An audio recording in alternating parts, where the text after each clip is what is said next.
આમ આદમી પાર્ટીની ખેડૂત બચાવો યાત્રાનું અજાબમાં ઉમળકાભેર સ્વાગત કરાયું હતું।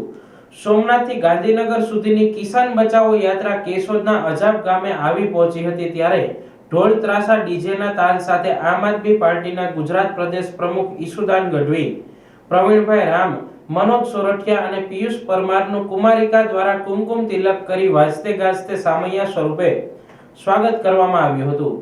ત્યારબાદ પાટીદાર સમાજમાં એક ભવ્ય કિસાન સોમાન સભાનું આયોજન કરવામાં આવ્યું હતું। હાલ ખેતીની સિઝન ચાલુ હોય માવઠાની આગાહી વચ્ચે વાતાવરણ પણ ડામાડોળ હોવા છતાં ખેડૂતોના હિતની વાત લઈને આવેલ આમ આદમી પાર્ટીના નેતાઓને ખુલ્લું સમર્થન દર્શાવતા ખેડૂતો પોતાની ખેતીની સિઝન વચ્ચે પણ આ જનસભામાં જોવા મળ્યા હતા। આ કાર્યક્રમમાં આમ આદમી પાર્ટીના જિલ્લા પ્રભારી હરિભાઈ દેલવાડિયા, તાલુકાના નિલેશ અઘેરા, મનોજભાઈ બાબરિયા, અક્ષય અઘેરા, જયસુખ ફળદુ, રમણીક વડારિયા અને પ્રવીણ બાલસ વગેરે આગેવાનોએ હાજરી આપી હતી। કાર્યક્રમનું સફળ સંચાલન જયેશ પરદેશી દ્વારા કરવામાં આવ્યું હતું। નમસ્કાર મિત્રો, જય જવાન જય કિસાન। અત્યારે કેશોદના અજાબ ગામે પરિવર્તન લાવો ખેડૂત બચાવો યાત્રા અહીંયા પહોંચી છે। અત્યારે અહીંયા ખાટલા બેઠક હતી, પરંતુ ખાટલા બેઠકમાં પણ વિશાળ સંખ્યામાં ખેડૂતો ઉપસ્થિત રહ્યા। ખેડૂતોના મુદ્દે ચર્ચા થઈ।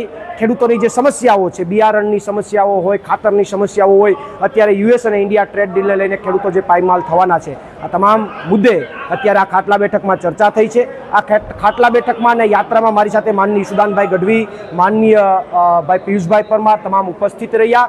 ગઈકાલે સોમનાથથી શરૂ થયેલી યાત્રા જે છે આજે અહીંયા અજાબ ખાતે પહોંચી છે।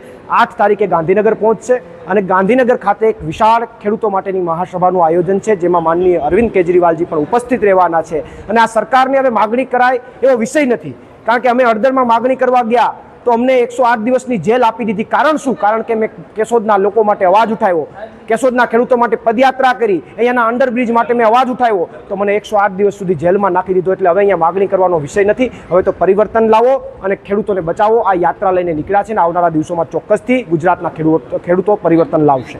પ્રવીણ રામ, પ્રદેશ મંડળ અધ્યક્ષ, આમ આદમી પાર્ટી।